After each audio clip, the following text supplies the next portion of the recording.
had the privilege of recently discovering the Mass of the Ages, or the traditional Latin Mass, like your least favorite Italian friend, Michael Knowles. We have several conservative friends, married couples who do not wish to bring kids into the world because of the evils and sins that go on. But when we go to the Latin Mass, we see families with 15 kids. My fiance would like to do that. What is your advice to couples who think that? Advice to couples who don't want to bring kids into the world? Yes, sir.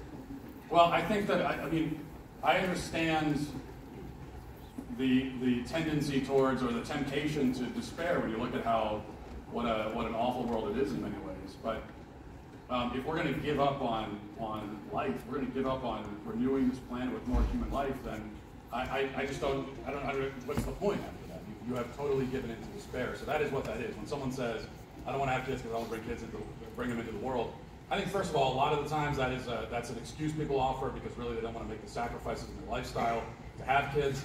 But to the extent that it's sincere, what it is then is despair, and we cannot allow ourselves to succumb to despair.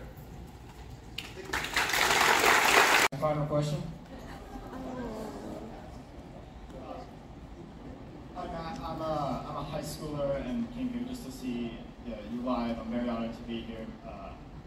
I just want to ask, as someone who, a Catholic, is very conservative, has a lot of friends who agree with me, but also I'm constantly surrounded by people who simply just don't care. It's not so much that they're like passionately on the other side, but they just couldn't care less about anything going on around them.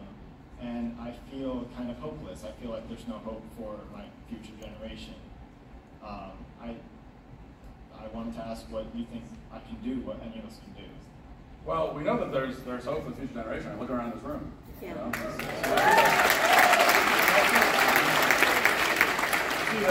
We do see the hope in this room, and we've gone college campuses all across the country. We're going to continue to, and we've got these packed houses everywhere.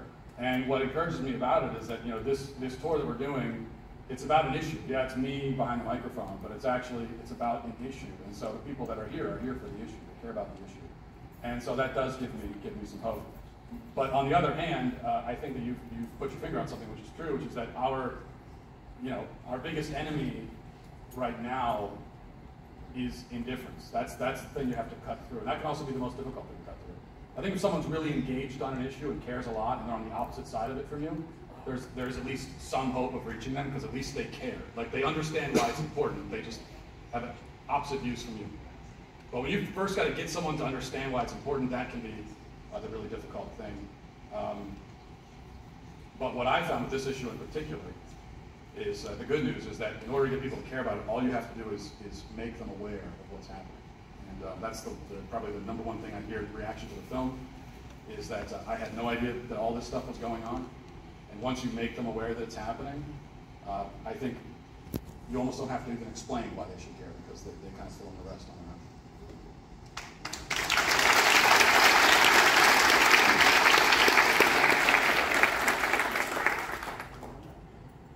Apparently, okay. So we're getting kicked out of the room, I guess, at 8:30 is the idea? Okay. Sorry, guys. I don't know if the court doesn't like that. Anyway, thank you so much, guys, for coming out and watching.